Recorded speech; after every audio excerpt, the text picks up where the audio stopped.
Bonjour à tous, chers étudiants, bienvenue sur la page Instagram de Subbaro. Nous allons avoir aujourd'hui un thème par rapport à ces lives du CRFPA. Ces lives du CRFPA qui auront lieu souvent le dimanche ou le lundi. Justement, nous allons avoir une programmation qui va vous accompagner pour la réussite. Alors je salue Mathilde ici qui nous rejoint. Mathilde, je n'ai pas répondu à vos vœux, mais sachez que je vous souhaite une très très bonne année, pleine de la réussite que vous méritez largement. Voilà, nous allons commencer ce CRFPA. De façon générale, à tous les étudiants, je leur souhaite une très belle année 2022. J'espère que les fêtes ont été à la hauteur de vos espérances et qu'il n'y a pas eu de personnes malades ou voilà, qui pouvaient avoir des difficultés durant cette période-là. Le thème d'aujourd'hui va être de traiter de l'épreuve de procédure. Et oui, déjà, traiter de l'épreuve de procédure, c'est justement permettre d'avancer de ce point de vue-là. Mais attention également, je vous le rappellerai à plusieurs reprises, nous allons avoir plusieurs petits cadeaux, parce que nous sommes toujours durant la période de Noël, et qu'il faut bien vous faire des petits cadeaux pour vous accompagner en quête de votre réussite. J'égrainerai ça au fur et à mesure. Bonjour Clara, bonjour Pauline, j'espère que vous allez bien. Alors nous allons bientôt débuter, et justement nous allons débuter pour évoquer cette épreuve de procédure. Bonjour Manon, encore félicitations Manon par rapport à ce que vous m'avez annoncé. Voilà.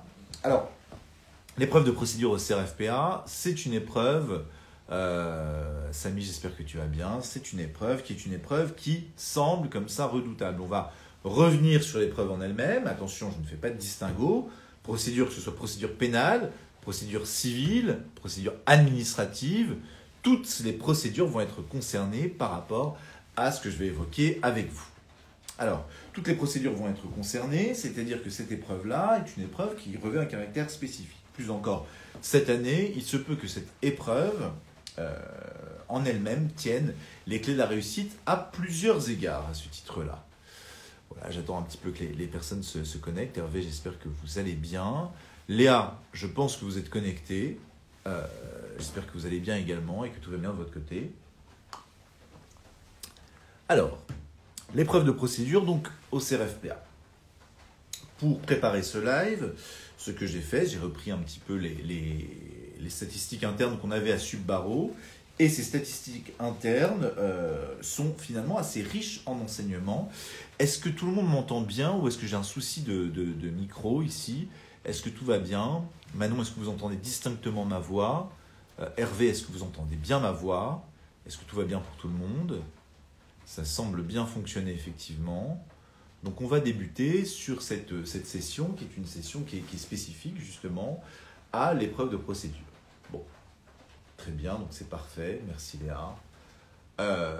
L'épreuve de procédure à proprement parler. Alors l'épreuve de procédure, on va la traiter telle qu'elle est. D'abord, d'un point de vue formel. D'un point de vue formel, l'épreuve de procédure est une épreuve qui est une épreuve de 2 heures, et c'est la dernière épreuve des épreuves écrites d'admissibilité. Bon. Ne serait-ce que ce format spécifique de 2 heures, le fait qu'il s'agisse d'une consultation, fait déjà en sorte qu'elle revêt un caractère spécifique. Pourquoi est-ce qu'elle revêt un caractère spécifique ? C'est la dernière épreuve. Et là, c'est là où l'aspect et le raisonnement autour de la préparation psychologique de l'examen lui-même a une importance considérable. Pourquoi ? De façon générale, les étudiants peuvent avoir des difficultés pour s'auto-évaluer, ce qui est parfaitement logique, parfaitement normal. Très fréquemment, durant la période du CRFPA, nous avons des étudiants qui passent la note de synthèse, alors surtout cette année, note de synthèse, une épreuve, comment faire pour ne pas tirer sur l'ambulance comme on dit, nul, ici, quelque chose vraiment de mal fagoté, des immunités, pourquoi là, pourquoi maintenant ? Pourquoi comme ça ? Pourquoi ces documents, on ne saura jamais. L'épreuve de droits des obligations avec vraiment des questions extrêmement pointues. Souvent, c'est s'entraîner dans une considération qui va faire en sorte que même si on arrive à réussir son épreuve de spécialité, on s'évalue relativement mal, on arrive à l'épreuve de procédure relativement démobilisé quand on y arrive. Et là, on peut avoir une tendance de se dire, bon, je tente le tout pour le tout, je teste quelque chose de nouveau. Et souvent, c'est là où on raisonne non plus comme un juriste, ce n'est plus le raisonnement cartésien, on va raisonner ici un petit peu comme on raisonne dans l'actualité avec ces robinets informations, c'est-à-dire qu'on va écouter le dernier qui a parlé. Les réseaux sociaux. Qu'est-ce qu'on nous dit sur les réseaux sociaux? Il y a une personne qui va venir en disant « Moi, j'ai une méthode révolutionnaire. Pour l'épreuve de procédure, je la termine à tous les coups. Voilà comment je fais. » Et vous allez changer une méthode que vous avez déjà éprouvée dans votre préparation. Alors, qu'elle soit légère, mais surtout en préparation privée, parce que là, il ne faut pas se cacher. Sur l'épreuve de procédure, ce n'est pas une épreuve qui s'improvise. On n'arrive pas le jour J en se disant « Tiens, moi, je sais faire une consultation juridique. 1, 2 en procédure, et 3, une épreuve de 2 heures. » Notamment par rapport à la gestion du brouillon. Est-ce qu'on fait ou non un brouillon? À mon sens, non. On fait une lecture utile du sujet en notant un certain nombre d'éléments, de paradigmes ici, qui vont être justement les clés d'entrée. Et aussi sur le fait de structurer le mieux possible sa pensée, parce que c'est une épreuve qui ne dure que 2 heures. Et donc, ça va avoir un certain nombre d'impacts. Qu'est-ce qu'on en met? Le rôle de la jurisprudence, les textes à proprement parler, et ainsi de suite. Comment est-ce que ces différents éléments vont pouvoir fonctionner? Alors, le CRFPA, ici, donc, voit se dérouler 4 épreuves écrites d'admissibilité, puis il y a les résultats, et puis quand on est admissible, il y a le grand taux. L'épreuve de procédure, quelle que soit sa nature, procédure civile, pénale, administrative, est déjà quasi totalement au programme du grand taux. Les sujets principaux autour de la procédure sont extrêmement fréquents, et les questions subsidiaires aussi sont très fréquentes de ce point de vue-là. Donc, l'épreuve de procédure vous aide aussi à préparer le grand taux. Donc, du coup, c'est véritablement une épreuve qui revêt un caractère essentiel. Alors, lors de ce live, la raison pour laquelle je fais un live et pas comme d'autres des préparations qui sont des préparations différentes, c'est pour, le cas échéant, pouvoir échanger avec vous sur vos expériences passées, sur cette épreuve. Est-ce que c'est une épreuve qui vous fait peur? Par exemple, Yasmine, est-ce que cette épreuve vous fait peur? Mehdi, est-ce que l'épreuve vous fait peur ou pas? Souvent, en plus, l'enseignement que l'on reçoit à la faculté par rapport à la procédure est un enseignement qui revêt un caractère théorique. Alors, je ne vais critiquer personne, je vais essayer de m'adresser à tout le monde. Peut-être Léa est fan de Dudy et Oriou. Peut-être ici Manon adore savoir que Motulski vient de Caen.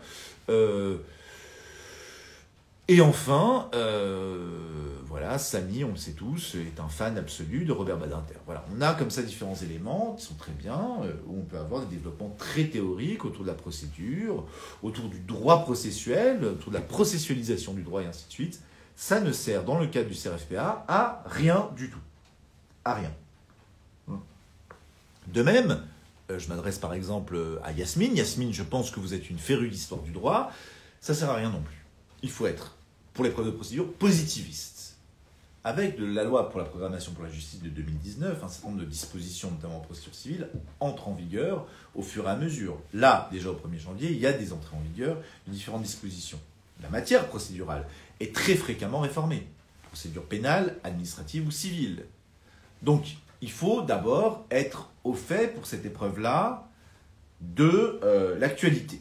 Être au fait de l'actualité, c'est suivre un petit peu ce qui peut se dérouler sur les réseaux sociaux. Une nouvelle fois, je suis tenté de m'exprimer en disant, fiez-vous de ce point de vue-là à ce que, véritablement, la personne face à vous soit légitime. Alors, suite à un précédent live, justement, j'avais formulé quelque chose, quelqu'un s'était senti visé, donc je prends véritablement acte de la petite critique qui m'a été faite de ce point de vue-là. Et je vous proposerai très vite un cours en live, dans ma discipline, bien sûr, de prédilection. Je suis pénaliste, je ne suis pas ici publiciste, donc je pense que je vous ferai un cours de procédure pénale en live d'ici quelques jours. Voilà, pour vous montrer la pédagogie de Subbaro, mais pas uniquement. Aussi pour vous montrer que cette épreuve de procédure est une épreuve qui est accessible. Elle suppose d'abord des connaissances. Des connaissances qui sont des connaissances positivistes. Darina, je vous salue et j'en profite aussi pour vous souhaiter un bon anniversaire. Donc des connaissances qui sont des connaissances positivistes. Bien connaître le droit positif. Deuxième élément, il faut avoir aussi des connaissances qui sont des connaissances à caractère pratique. Essayer de comprendre les différents éléments. Là-dessus, on est sur des codes, des textes, des corpus de loi qui est fréquemment modifié. À ce titre-là, on a des éléments qui sont des éléments Quand on a une codification avec des modifications, eh bien, on a un plan qui manque de cohérence. Procédure pénale, le plan du code de procédure pénale, il est dépassé, vieilli. Lors d'un article que j'avais écrit de doctrine, je disais le code de procédure pénale, c'est un édifice menaçant ruine. C'est ça, c'est exactement ça. Il faut s'y retrouver et gagner du temps. Pour réussir l'épreuve de procédure, première exigence, il faut impérativement maîtriser son code. Pour ça, il faut s'exercer.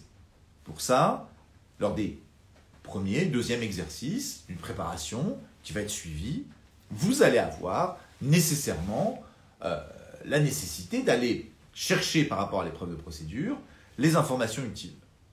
Au début, vous mettrez des heures. Ensuite, vous prendrez le pli. Et là, en vous entraînant, vous allez avoir justement des éléments qui vont être des éléments frappants, utiles. Et ces éléments-là vont vous permettre justement de réussir.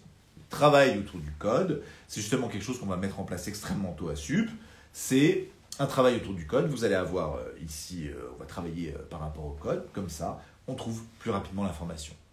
Trouver plus rapidement l'information, c'est un gain de temps. Sur une épreuve de 2 heures, ce n'est pas négligeable. Si vous arrivez à gagner 5 minutes, vous avez la possibilité ici de mieux structurer une question.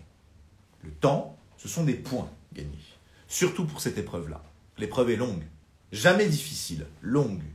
Donc du coup, il faut tout faire pour gagner du temps. Première exigence, il vous faut donc maîtriser votre code pour gagner du temps. Ce qui s'apprend, c'est un apprentissage également. On ne peut pas l'improviser. On peut essayer tout seul de gagner du temps, d'apprendre des articles par exemple par cœur. C'est ridicule d'apprendre des articles par cœur. Ce qu'il faut comprendre, c'est la nomenclature du code et c'est ce travail qui est un travail indispensable autour du code. C'est un travail qu'on fera pour nos étudiants de l'annuel et de l'estival bien sûr, pour leur permettre ici de fortifier leurs connaissances, de gagner du temps. Gagner du temps, c'est gagner des points. Je vois qu'Ishaï vient de se connecter, je vous salue Ishaï. Ishaï par exemple, est-ce que vous cracheriez sur... je ne sais pas, 2 points en plus à l'épreuve de procédure, comme ça. Simplement parce que vous saurez exactement vous repérer dans le code. Est-ce qu'Ishaï, vous êtes du genre à cracher sur ces 2 points en plus et vous dire non, j'irai à l'arrache? Non, je pense qu'Ishaï, ici, prend les 2 points, et ça va d'ailleurs être le cas pour cette épreuve. Il faut bien comprendre que souvent, alors là-dessus, première statistique, 70 à 80% des étudiants sont souvent admissibles à très peu de points. L'épreuve de procédure, elle est décisive. D'abord, pour cet élément-là, c'est la dernière, il faut accrocher un maximum de points. Donc même si vous n'êtes pas à l'aise dedans, essayez d'aller gratter 1 point, 2 points, 3 points en plus. C'est indispensable pour votre réussite. Voilà. Il faut prendre des points. Et les points, ils sont assez faciles à prendre. C'est une consultation. C'est-à-dire qu'ici, on va jauger votre capacité à devenir par la suite avocat. Alors bien sûr, ceux qui ont fait des stages, ceux qui ont été assistants de justice vont avoir un petit avantage là-dessus. Une expérience pratique est toujours utile. Cette expérience pratique, elle peut être compensée le cas échéant par le fait d'échanger de ce point de vue-là. C'est de se dire simplement, qu'est-ce qu'on me demande, finalement, en posant un élément qui est assez simple. Souvent, les étudiants, alors souvent c'est plus ceux de procédure civile qui ont cette tendance-là à se dire, mais j'ai lu l'énoncé, je ne vois pas où est le problème. D'abord, première chose, par rapport aux actes qui sont accomplis, on se pose ce qu'on appelle une présomption de régularité des actes accomplis. A priori, sauf indication contraire, eh bien, les actes accomplis sont réguliers. Ensuite, souvent, on vous commence le sujet par « vous êtes consulté par ». Donc, c'est à cette personne à qui vous adressez. Vous avez donc un paradigme juridique, un cadre juridique qui va différer. On ne vous demande pas de raisonner comme un procureur. J'ai rien contre les procureurs. Mais on ne vous demande pas de raisonner comme un procureur et de dire « voilà ce qu'est le droit ». Non, vous devez fournir des conseils. Fournir des conseils, c'est le cas échéant, peut-être renoncer à une action. Fournir des conseils, c'est le cas échéant aussi introduire une nullité, mais au moment opportun. Et d'expliquer quand introduire cette nullité. C'est assez essentiel. Il faut une analyse qui est une analyse pragmatique de la situation. On pose le droit, on voit à qui on s'adresse, on donne un conseil. On pose le droit, on voit à qui on s'adresse, on donne un conseil. C'est finalement cet élément-là. Et il vous faut pour cela le cadre juridique, à proprement parler, qu'on trouve plus rapidement en maîtrisant son code. Voilà comment déjà comment on peut déjà gagner des points. Autre élément qui est revenu, alors ça c'est plutôt, c'est revenu de 2 étudiants publicistes, une mauvaise habitude qu'ils avaient, une sorte de, de gimmick qu'ils avaient au début des examens, souvent, ils lisent une première fois le sujet, ils prennent quelques minutes pour réfléchir, rassembler leurs idées, puis ils se mettent en route. Ces quelques minutes perdues, c'est des points perdus. Ce n'est pas une bonne méthode. La première lecture doit être utile. Alors, c'est fini ici. Ishaï, vous allez arrêter maintenant. Quand vous regardez le sujet, vous regardez partout autour de vous, parce qu'on vous regarde, et puis voilà, vous aimez bien regarder les gens, et bien vous regardez partout autour de vous pour saluer les gens, pour aussi souffler un petit peu par rapport à ce sujet-là. Non, on est concentré. Dès le moment où on retourne sa feuille, la lecture doit être utile. On a déterminé, par exemple, pour bien réussir, il paraît indispensable d'avoir déterminé, par exemple, un code couleur, ou encore des stabilos. Alors, je sais que Léa, vous avez une collection qui est une collection totalement impressionnante de stabilos, de couleurs pastel, fraises des bois, mangue mi-mûre, ou encore groseille mal dégrossie. Alors, c'est parfait, mais dès avant l'examen, dès avant l'épreuve en elle-même, vous allez déterminer le rôle de chacune de ces couleurs de stabilo, parce que vous n'avez pas dessiné sur votre copie ou sur votre sujet de façon anodine comme ça. Donc, un petit coup de stabilo. Exemple type, un lieu est mentionné. Un coup de stabilo sur tous les lieux de la même couleur. Si un lieu est mentionné, il se peut qu'il y ait un problème de compétence rationnelle requis. Bon. Deuxième élément, un acteur institutionnel spécifique est mentionné. Lui aussi, il a le droit à sa couleur de stabilo. Avocat, procureur, commissaire du gouvernement, partie adverse, intimé, chacun sa couleur de stabilo, enfin, chaque protagoniste sa couleur de stabilo. Par ailleurs, bien comprendre un élément. La ponctuation est essentielle. Alors, je sais, nous sommes, enfin, plutôt vous êtes, non, nous sommes aussi, j'envoie beaucoup de textos, Myriam notamment, vous êtes dans la génération texto. Donc la ponctuation, on n'aime pas, voilà, et en général, vous rétablissez le moment où vous vous mettez à apprécier la ponctuation dans les titres de notes de synthèse où ça ne doit jamais figurer. Donc, la ponctuation ici est essentielle. Souvent, la ponctuation incite à un acte, puisqu'il manifeste une évolution. Il manifeste il esquisse souvent, la ponctuation est souvent une marque ici d'un mouvement. Chaque mouvement est un acte procédural. Chaque acte procédural doit avoir une signification juridique. C'est à vous de requalifier, le cas échéant, l'élément en question de la façon la plus pertinente possible. Voilà pour ces éléments, qui sont ces éléments par rapport à de la méthode pure autour de l'épreuve de procédure. La lecture, première lecture, on a une lecture utile, vous n'avez pas de sujet au choix dans le premier temps. Attention, avant de commencer la lecture, on détermine, est-ce une consultation à questions fermées, auquel cas il y a des questions à la fin, est-ce une consultation à questions ouvertes? Si c'est une consultation à questions fermées, je débute par les questions, avant de me reporter au corps du texte pour voir quelle partie correspond à quelle question. Et là, pareil, avec un code couleur, ça peut être le cas. Si c'est la question ouverte, un qu'en pensez-vous à la fin? Magnifique. Dans ce cas-là, on lit de façon linéaire le cas pratique en question. Parce qu'il est très facile de vous perdre avec un cas pratique, avec une consultation à questions fermées. Comment? En posant 4 questions toutes banales et en ayant un très long énoncé avec de très nombreuses ici ramifications, déqualifications du droit de fond et ainsi de suite. On n'oublie pas non plus l'objet de l'épreuve, c'est une épreuve de procédure, donc on doit conseiller, est-ce qu'on se dirige vers un procès ou pas, quels sont les arguments en présence, et ainsi de suite. Donc autant d'éléments qui sont des éléments qui sont indispensables. Est-ce que vous avez d'ores et déjà quelques questions à poser? Ou est-ce que tout est limpide? Manon, est-ce que vous avez des questions? Par exemple. Pas que Manon, je vois aussi qu'il y a Olaf ici. Olaf, est-ce que vous avez des questions à poser sur l'épreuve de procédure en elle-même? Parce que par la suite, on va passer uniquement aux conseils qui revêtent un caractère purement pratique. Comment bien se préparer pour cette épreuve-là, qui est essentielle d'abord. Vous voyez, Manon est éclairée déjà. Manon aura 20 sur 20 à l'épreuve de procédure. Des conseils qui vont être des conseils de caractère pratique. L'épreuve de procédure, est-ce qu'elle est décisive? Oui, parce que c'est la dernière des épreuves d'admissibilité. Se planter complètement ici, c'est fini, c'est mort. Réussir totalement, ça peut tout rattraper. L'épreuve de procédure est décisive, oui. Ensuite, parce qu'elle est inclue dans le programme du Grand O. L'épreuve de procédure, enfin, est une épreuve de procédure sur laquelle on peut compter. Cette année, on se retrouve avec quand même, sur nos admissibles, un certain nombre de notes au-dessus de 15. au-dessus de 15, c'est la teuf, concrètement. On a quelques étudiants, alors c'est pas aussi fort qu'en note de synthèse, mais on a quelques étudiants qui ont eu leurs écrits uniquement avec la procédure, qui a réussi à tout rattraper. J'entends par là, ici, on a un étudiant qui, épreuve d'option 9, note de synthèse également 9 sur 20, et qui avait si je ne m'abuse, un 7 ou un 6 en droit des obligations, donc c'était a priori foutu, et qui, grâce à son 16,5 en procédure pénale, passe les épreuves d'admissibilité. Alors, il n'y a pas ici de déshonneur là-dessus. Le but, c'est de sortir vivant de l'admissibilité, quelles que soient les notes obtenues, même si on valide avec le droit des obligations, par exemple, cette année, donc on est un petit peu farfelu, eh bien, il faut prendre ces différents éléments-là.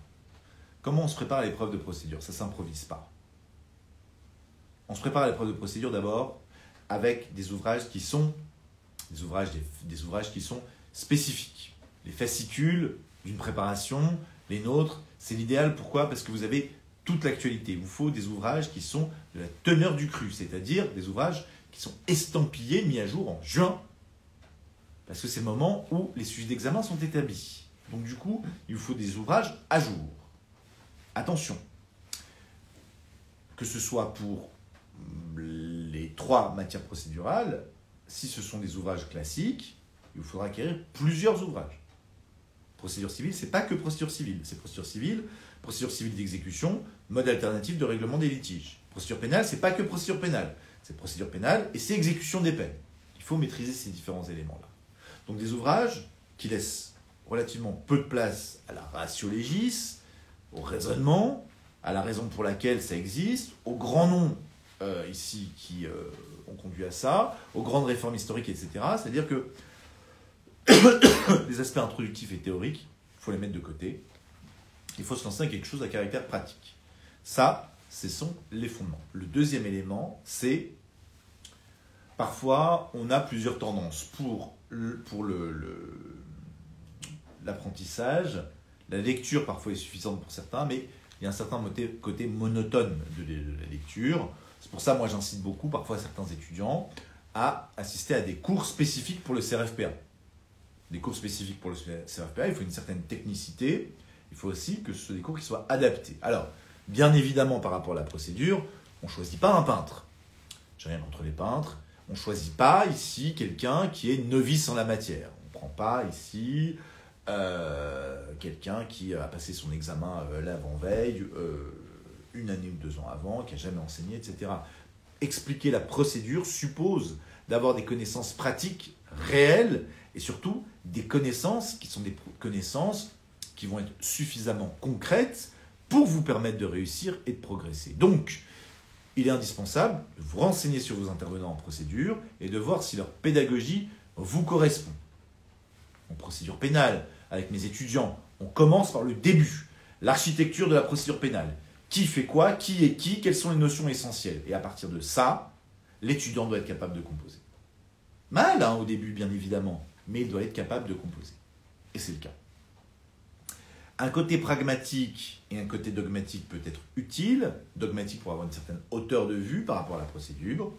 Et pragmatique, c'est par la suite, concrètement, être capable de faire ça. Alors, bien évidemment, moi j'ai la double casquette, dans le sens où je suis maître de conférence, donc j'ai fait une thèse, et également je suis avocat, en ayant passé le CRFPA, je tiens à préciser. Donc du coup, les aspects pratiques ne m'échappent pas du tout. Dans les autres intervenants, parfois, on a soit ce profil qui est un profil similaire, soit un profil où on va splitter le cours entre 2 intervenants pour avoir des connaissances pratiques et puis des connaissances un petit peu différentes, plus théoriques le cas échéant, notamment sur des réformes. Alors, c'est un des aspects qui est des aspects essentiels, c'est que cette épreuve, il ne faut pas la mettre de côté. Elle a mauvaise presse, cette épreuve, et pourtant, c'est une épreuve qui n'est pas difficile de réussir. Je ne dis pas qu'elle est facile, c'est peut-être l'épreuve qui était la plus facile cette année. Alors comment est-ce qu'on fait pour la réussir? L'entraînement, l'entraînement et l'entraînement. C'est la raison d'être véritablement de ce type de structure, comme M. Barreau, c'est-à-dire de vous prévoir un grand nombre d'entraînements. Les entraînements vous permettent, 1, de pouvoir voir à quoi correspond un sujet, ensuite de voir les thématiques qui sont traitées, et à partir de 6 ou 7 entraînements, on arrive généralement a une certaine redondance des thématiques, ce qui signifie que vous avez déjà tout traité comme type de question et de la façon de les traiter. Donc c'est un des éléments qui est un des éléments les plus essentiels. Bon, donc s'entraîner beaucoup. Premier aspect, de voir comment ça fonctionne. Deuxième aspect, s'initier à la méthodologie de la consultation. À ce titre, j'ai fait déjà une vidéo sur la méthodologie de la consultation, méthode de procédure. Et puis, enfin, la méthodologie d'une épreuve de 2 heures. 2 heures, ça passe en un trait de temps. 2 heures, c'est 2 épisodes d'Emily in Paris. Donc voilà, elle a le temps de coucher avec 4 personnes, et on ne comprend pas très bien pourquoi et comment et qui, mais c'est quelque chose qui passe extrêmement vite. Comme ça passe extrêmement vite, eh bien, il faut faire en sorte que chaque minute soit une minute qui soit utile. Pour ma part, je véhicule beaucoup l'idée d'avoir une structuration de la pensée. Quand bien même je ne finirai pas mon devoir dans cette hypothèse-là, au moins le correcteur voit où je veux en venir et la logique de la question. Structurer sa pensée ne signifie pas un plan en 2 parties, 2 sous-parties avec des titres non problématisés, etc. Les étudiants prennent parfois la peine, par exemple, de faire un rappel des faits.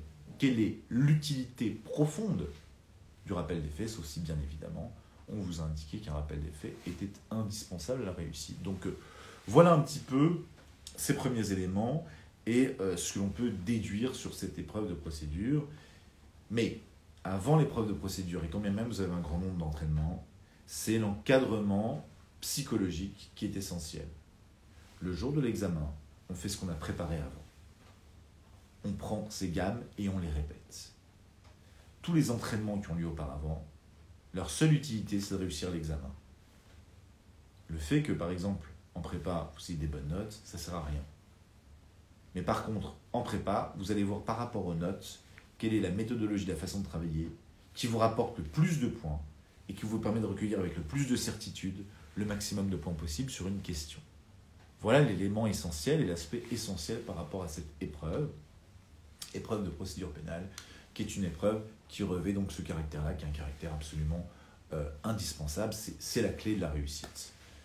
Enfin, pour terminer, simplement pour vous indiquer que en procédure civile, pénale et administrative, des textes sont effectivement entrés en vigueur, et ces textes-là font en sorte que la matière a ou va évoluer quand même relativement en profondeur, et donc ça nécessite une bonne mise à jour des connaissances.